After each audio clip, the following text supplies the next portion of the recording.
आज आप लोगों के सम्मुख अंतर्राष्ट्रीय घटनाक्रम से जुड़े एक महत्वपूर्ण चर्चा के साथ उपस्थित हुए हैं। प्रकरण है भारत और कनाडा संबंधों में आए तनाव से जुड़ा हुआ। प्रश्न उठता है कि तनाव का कारण क्या है। तो मूल कारण है, जैसा कि आप पहले से ही परिचित हैं समाचार पत्रों के माध्यम से, वह एक खालिस्तानी आतंकी निज्जर या उग्रवादी निज्जर की मौत से जुड़ा हुआ प्रकरण। आपके दिमाग में प्रश्न आएगा, ये निज्जर कौन है? बात भारत और कनाडा की हो रही है तो बीच में निज्जर कहाँ से आ गए? तो मूलतः निज्जर ही सारे खेल के सूत्रधार हैं। थोड़ा सा उसके बारे में हम लोग जान लें कि सितंबर 2023 में अज्ञात व्यक्तियों के द्वारा कनाडा में ही घुसकर निज्जर की हत्या कर दी जाती है। हत्या के पश्चात बिना किसी जांच के, बिना किसी पड़ताल के उस हत्या का आरोप भारतीय एजेंसियों पर और भारत पर ट्रूडो सरकार के द्वारा। आप कहेंगे ट्रूडो कौन है? तो ये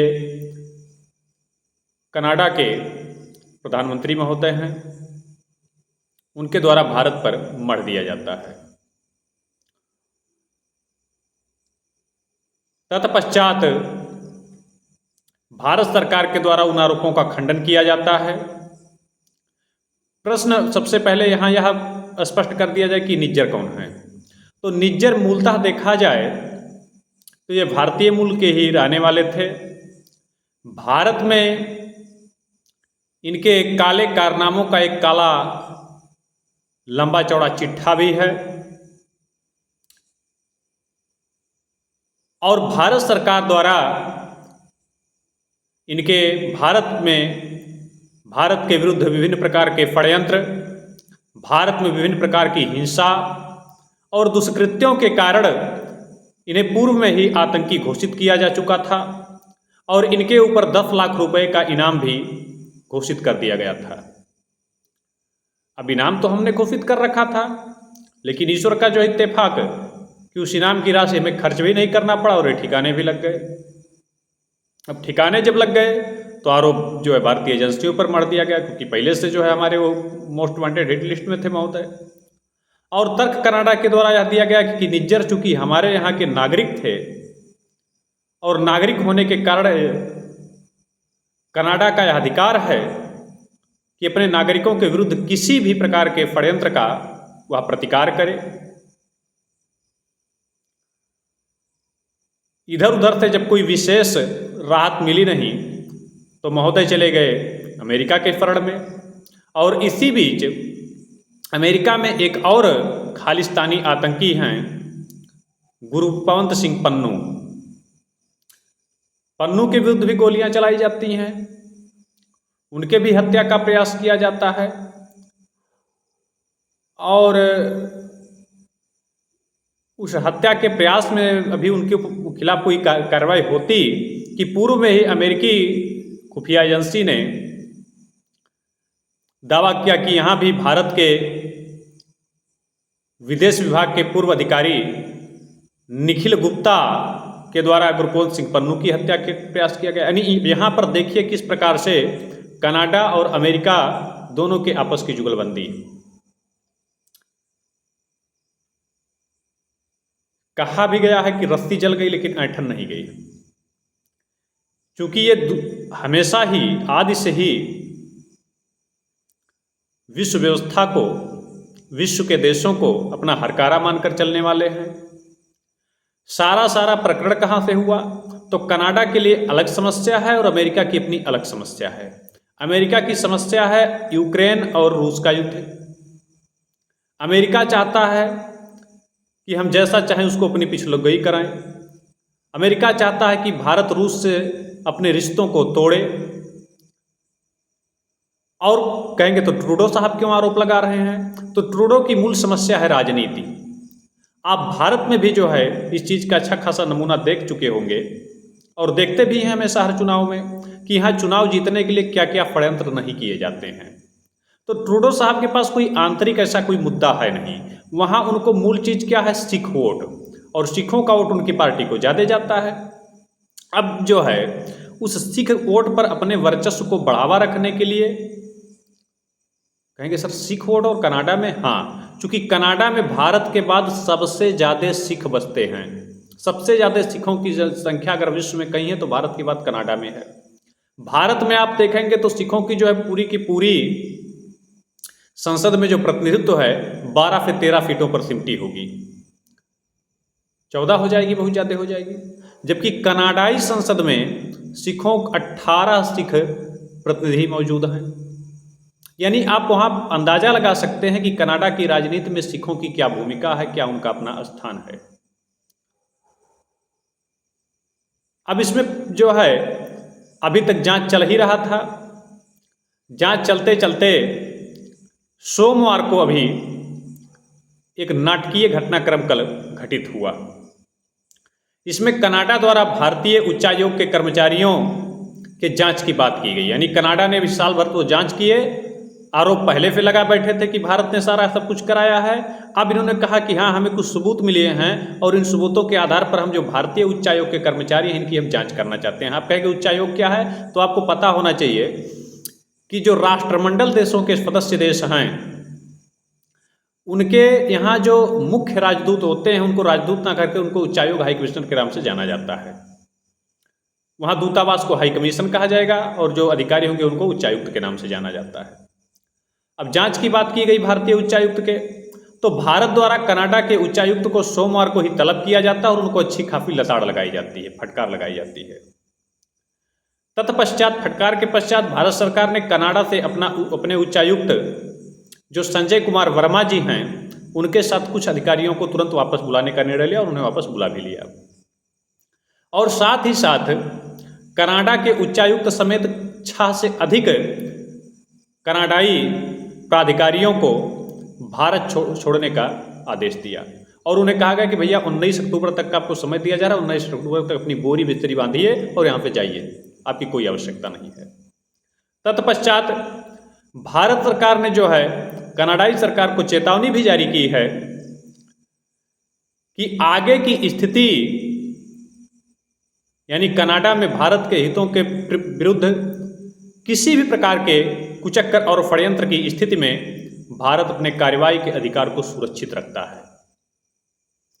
यानी इस प्रकार के बयानों से, इस प्रकार के जो है वैदेशिक संबंधों में वक्तव्यों से आप समझ सकते हैं कि तल्खी का स्तर कहां तक जा चुका है।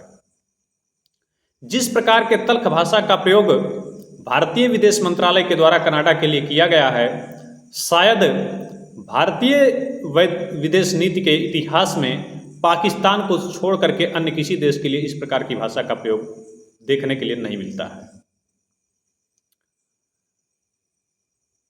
भारत सरकार ने कहा है कि ट्रूडो सरकार राजनीति से प्रेरित हैं। ट्रूडो अपने राजनीतिक फायदे के लिए सिखों वहाँ पे कुछ अलगाववादियों को लुभाने के लिए, जो कि भारत को खंडित करने, भारत में विभिन्न प्रकार के उग्रवाद, भारत में विभिन्न प्रकार के दंगे फसाद और हत्याओं के जो मोस्ट वांटेड दोषी हैं उनको खुश करने के लिए, और किस लिए खुश करने के लिए, राजनीति में उनका वोट लेने के लिए, ज़्यादा से ज़्यादा लाभ लेने के लिए, पद पर बने रहने के लिए वो किसी भी हद तक जा सकते हैं। और भारत सरकार ने साफ कहा, इसलिए ट्रूडो विश्वास के योग्य नहीं हैं, उन पर किसी भी प्रकार से विश्वास इस समय नहीं किया जा सकता है। उनके द्वारा किसी भी प्रकार का षड्यंत्र, किसी भी प्रकार का कुचक्र रचा जा सकता है और इसको देखते हुए भारत कनाडा के साथ अपने संबंधों को सीमित कर रहा है। भावी भारत और कनाडा के संबंध आगे आने वाली स्थितियों पर निर्भर होंगे। यह तो रहा घटनाक्रम। अब बात उठता है कि आगे की राह क्या हो। अच्छा, यहां एक प्रकार से बेशर्मियत इन पश्चिमी देशों की देखिए। जिस व्यक्ति के विरुद्ध हमने 10 लाख की बोली लगा रखा हो, जिस व्यक्ति को हम पहले से आतंकी घोषित कर रखे हों उसको आप अपना नागरिक बताते हैं और तर्क ये देते हैं कि वो हमारा नागरिक है इसलिए उसकी सुरक्षा हमारा दायित्व तो है। भारत को कोई अधिकार नहीं कि वो हमारे नागरिकों को असुरक्षा पहुंचाए। भारत जो है इंटरनेशनल कानूनों इंटरनेशनल लॉ का जो है उल्लंघन कर रहा है, हनन कर रहा है। तो महोदय आप फिर क्या किए हैं? आपका इतिहास किससे भरा पड़ा है? आज अमेरिका पन्नू के लिए हमको नसीहत देगा सिर्फ इसलिए कि जो रूस के विरुद्ध हम उनके चल के जो है गलबहियां मिलाएं। अमेरिका को एक बार अपने गिरेबान में झांकने की आवश्यकता है कि ओसामा बिन लादेन भी फिर कहीं का जो है नागरिक था, इलियास कश्मीरी भी कहीं का नागरिक था, अल जवाहिरी भी कहीं का नागरिक था। तो उनके साथ आपने क्या बर्ताव किया? यदि भारतीय एजेंसियां वास्तव में पन्नू और निज्जर की हत्या में शामिल भी हों, उस षड्यंत्र में शामिल भी हों, तो यह हमारे लिए गर्व का विषय है, हमारे लिए खेद का विषय नहीं है। और भारत सरकार को खुल के कहना चाहिए।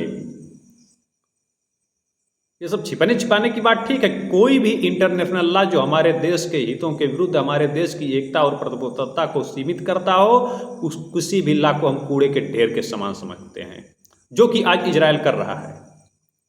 कासिम सुलेमानी जो कि ईरान के रेवोल्यूशनरी गार्ड यानी जो वहाँ की एक सेना की कोर है उसके प्रमुख यानी सेनापति हैं, उनकी जब आप जो है इराक में घुस के हत्या करते हैं तब वो नहीं किसी के नागरिक थे।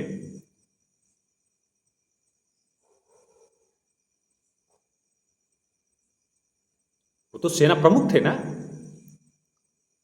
इजराइल के द्वारा जिस प्रकार से लेबनान में कार्रवाई की जा रही है तो लेबनान के लोग नहीं कहीं के नागरिक हैं, हमास के लोग नहीं कहीं के नागरिक हैं। बढ़िया परिभाषा आपका है। ये एक आतंकी यदि आपका नागरिक है तो हम उसके साथ वही सुलूक करेंगे जो एक आतंकी के साथ किया जाना चाहिए।